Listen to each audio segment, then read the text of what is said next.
एक सेठ से लक्ष्मी जी रूठ गईं और जाते हुए बोली, मैं यहाँ से जा रही हूँ, अब मेरी जगह नुकसान आएगा, तैयार रहना। और अगर तुम मुझसे जाते जाते कुछ मांगना चाहते हो तो बोलो। सेठ बहुत समझदार था, बड़ी विनम्रता से बोला, माता नुकसान आ रहा है तो आने दीजिए, बस मुझे एक वरदान दीजिए कि मेरे परिवार में हमेशा सुख और शांति बनी रहे। लक्ष्मी जी मुस्कुराएं, तथास्तु कहा और वहाँ से चली गयीं। अब उस सेठ की 4 बहुएं थी। कुछ दिनों बाद सबसे छोटी बहू खिचड़ी बना रही थी। उसने खिचड़ी में नमक डाला और अपने काम में व्यस्त हो गई।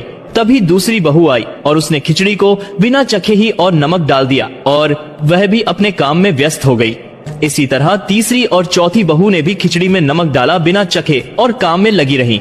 रात को सबसे पहले सेठ खाना खाने बैठे। जैसे ही उन्होंने खिचड़ी का 1 चम्मच लिया, उन्हें महसूस हुआ कि इसमें बहुत ज्यादा नमक है और सेठ जी तुरंत समझ गए कि नुकसान आ चुका है। किसी से कुछ नहीं कहा, चुपचाप खिचड़ी खाई और चले गए।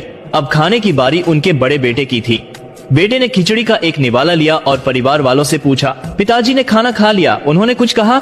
बाकी सबने जवाब दिया, हाँ पिताजी ने खा लिया, लेकिन किसी से कुछ नहीं कहा। बड़े बेटे ने भी चुपचाप खिचड़ी खाई और चले गए। इसी तरह परिवार के सभी सदस्य एक एक करके आए, अपने से पहले वालों के बारे में पूछे, कुछ नहीं कहा, चुपचाप खिचड़ी खाई और चले गए। रात को सेठ जी सो रहे थे कि सपने में नुकसान आया और हाथ जोड़कर बोला, भाई मैं यहाँ से जा रहा हूँ, मैं यहाँ नहीं रह सकता। सेठ जी ने पूछा, क्यों, क्या हो गया? नुकसान बोला, तुम सबने मिलकर 1 किलो नमक खा लिया, पर मजाल है कोई किसी पर नहीं चिल्लाया, कोई गुस्सा नहीं हुआ, सब शांत रहे। अब जिस परिवार में इतनी सुख शांति आपसी प्यार और सम्मान है, वहाँ मैं नहीं रह सकता।